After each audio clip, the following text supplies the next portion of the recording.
perasaan pada maksudnya hingga tujuannya.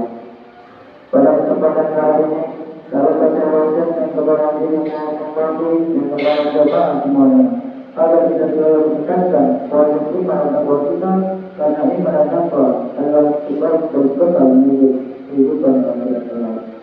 Masyarakat ini rahimahumullah, Allah Subhanahu wa Ta'ala mewajibkan sholat bermakna dan sholat di waktu. Bahkan sholat dijadikan sebagai kebaikan amal seseorang. Rasulullah Sallallahu Alaihi Wasallam bersabda, Inna awalai manfaat satu biyana dulu sekarang ibadah saluran bapak dan lara wahan jara wahin pengajar bapak dan bapak wakil. Sesungguhnya yang pertama kali tidak seorang hamba adalah salat. Maka jika orang yang terus membantu dan jika ia sholatnya maka urusan akan rugi. Sholat pun memiliki kedudukan tinggi dalam Islam dan merupakan salah satu rukun yang berganti dari penasihat Islam. Rasulullah Shallallahu Alaihi Wasallam bersabda, dunia semua ala khamsi, sehari iman Allah wa anna Muhammad Rasulullah, wa iqam salat, wa iqam zakat, wa hajjah wa shaum Ramadan. Islam juga ada 5 hal. Syahadat bahwa tidak ada Tuhan selain Allah dan bahwa Muhammad adalah Rasul Allah. Kemudian mendirikan salat, menunaikan zakat, melaksanakan haji kepada Mekah dan salat di bulan Ramadan. Hadis zakat menunjukkan intinya posisi salat dalam Islam dan sebagai salah satu rukun atau kunci di sholat itu. Salat juga merupakan apa yang paling afdal setelah sholat waktu. Hal ini dikarenakan salat adalah sesungguhnya ibadah yang paling lengkap dan paling mudah dan mengumpulkan berbagai macam bentuk ibadah.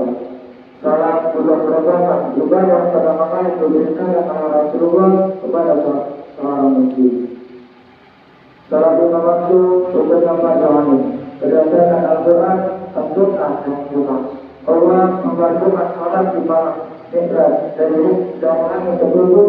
Hal ini menunjukkan tingginya kedudukan di kewajiban salat. Hadis-hadis yang menjelaskan tentang salat 5 waktu beserta bilangan rakaatnya dan jumlah rakaatnya yang menjangkau derajat pertama manawat dan segala sesuatu yang dimungkin secara mengetahui itu akan terima oleh setiap muslim dan siapapun yang merasakan pada salatnya maka Allah betul. Hadirin masyarakat muslim yang berlima. Banyak kita saksikan hari ini umat Islam panggilan sholat dan menang-menangkan. Karena kesibukan mereka dalam bekerja atau dalam aktivitas lain sehingga badan dalam kondisi benar sehingga sholat mereka akhirkan. Tak hanya itu, sholat yang mereka akhirkan dari waktu yang dikerjakan dengan tergesa-gesa bagaikan ayat yang memandu. Bagaimana mereka mendapat ketenangan dan kebahagiaan jiwa jika masih bekerja banyak dengan Allah. Para orang munafik yang telah Allah siapkan tempat mereka di dalam neraka masih mengerjakan sholat. Atau munafik saling mengerjakan dalam badan bermalas-malas. Allah Subhanahu wa Ta'ala berfirman, A'udzu billahi minasy syaithanir rajim.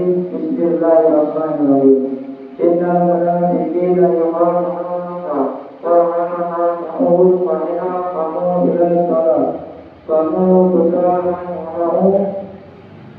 Nanda suara yang berubah jelas hanya. Sesungguhnya para nabi itu milik Allah dan Allah akan membalas ibadah mereka dan apabila mereka berdiri untuk sholat mereka berdiri dengan salat. Mereka bermaksud dia dengan salat yang akan manusia dan tidaklah mereka menyembah Allah kecuali yang itu sekali. Surah 142. Dalam ayat yang lain Allah Subhanahu wa Ta'ala berfirman, artinya dan tidak ada menghalangi mereka untuk diterima dari mereka tanpa banyak, melainkan karena mereka bangga kepada Allah dan Rasulnya, dan mereka tidak memanjangkan sebanyak, melainkan dengan malam tidak pula melaksanakan harta mereka, melainkan dengan rasa takwa. Surah ayat 54. Hadirin jemaah Jumat dimuliakan Allah, digolongkan ini seseorang dalam keadaan sholat. Bisa jadi seseorang termasuk salah satu dari ciri tersebut atau lebih parah jika seseorang melakukan semua ciri-ciri dalam keadaan sholat. Di antara tanda-tanda keadaan sholat adalah pertama, mengakhirkan sholat pada waktunya. Sholat subuh dikerjakan hampir waktu kedua. Sholat zuhur dikerjakan hampir masuk waktu asar dan seterusnya. Inilah yang disebut perangkat sholat. Allah Subhanahu wa taala berfirman, Bismillahirrahmanirrahim. Faman min ba'dihi faqtu adha'u salata wa tabi'u jihad. Maka datanglah sesudah mereka berganti yang jelek yang meninggalkan sholat dan berteruskan sholat dunia. Maka mereka telah akan menunggu kesesatan. Quran Surah Maryam ayat 52. Berkata Muhammad, tidaklah bermaksud meremehkan adalah meninggalkannya secara keseluruhan, akan tetapi diambilkan dan waktunya. Berkata Said bin Musayyab, Imam para kafir, tidaklah mengerjakan sholat zuhur sampai datang sholat asar, dan tidaklah dia sholat asar sampai datang sholat maghrib, dan tidaklah sholat maghrib setelah datang isya, dan tidaklah dia sholat sampai datang fajar, dan tidaklah dia sholat fajar hingga terbit matahari. Barang siapa mati dan dia terus membuat kemudian ketika bertaubat, Allah menjadikan baginda yang berubah dari neraka jahanam dan sangat dalam rasanya dan sangat buruk golongan. Dalam ayat lain Allah Subhanahu wa taala berfirman, "Wa wailul lil musallin alladzina hum an salatihim sahun."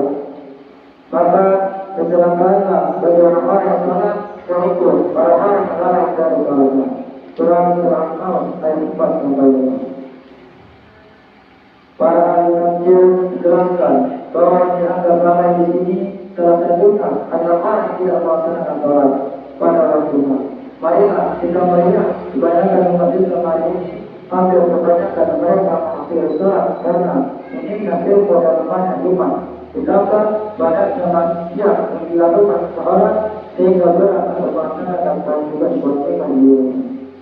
Kedua, melaksanakannya dengan tidak menjauh kerusukan dan kemaksiatan.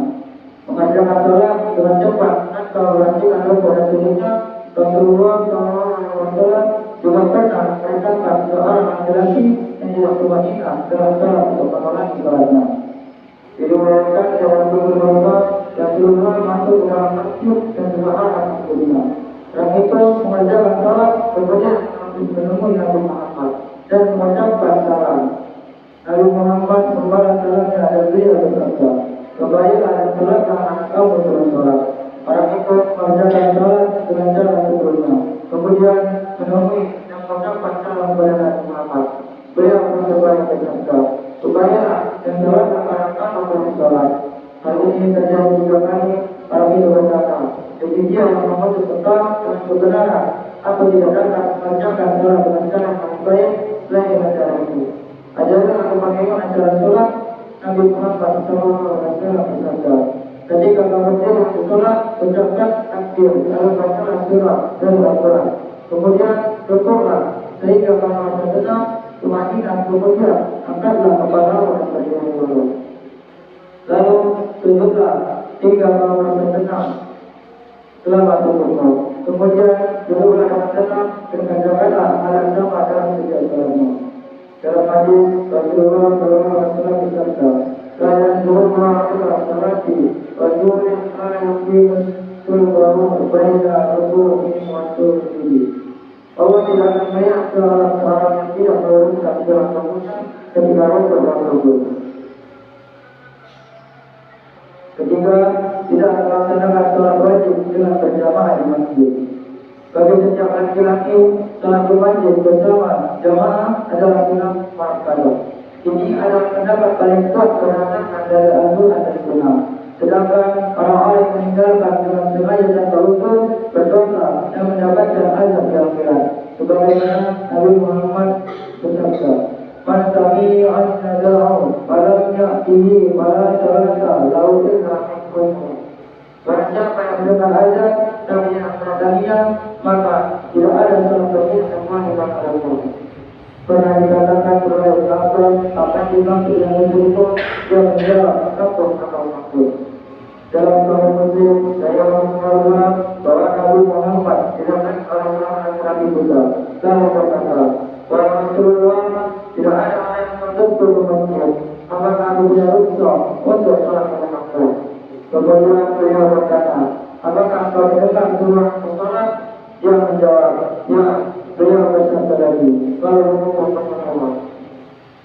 Dalam al-Sahih lain, dari Abu Hurairah, Nabi Muhammad bersabda, sungguh aku sangat ingin memerintahkan sholat untuk didirikan. Lalu aku perintahkan seorang laki-laki untuk mengimami orang-orang. Kemudian aku berangkat bersama beberapa orang laki-laki dengan membawa beberapa kata imaman kepada orang-orang yang tidak bersalah. Lalu aku datang rumah-rumah mereka dengan aku tersebut.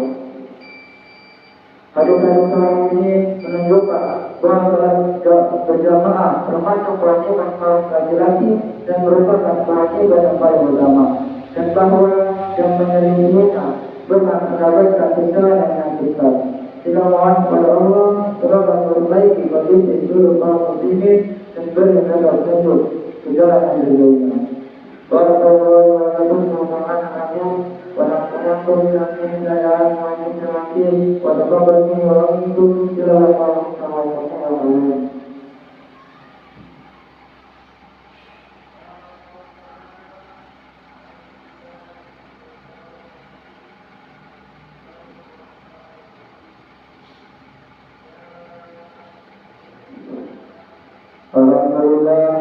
Alhamdulillahilladzi hadana li hadza wa ma kunna linahtadiya lawla an hadana.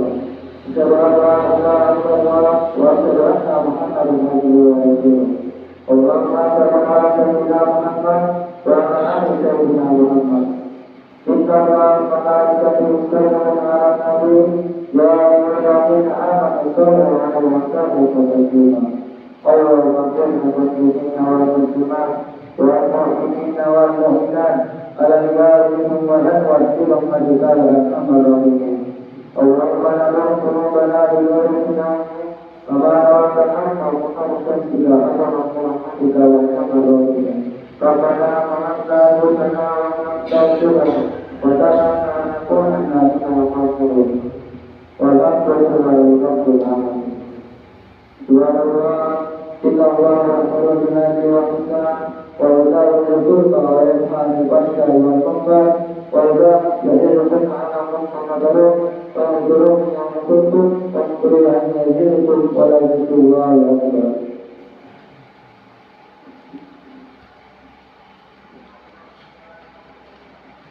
Allahu Akbar, Allahu Akbar.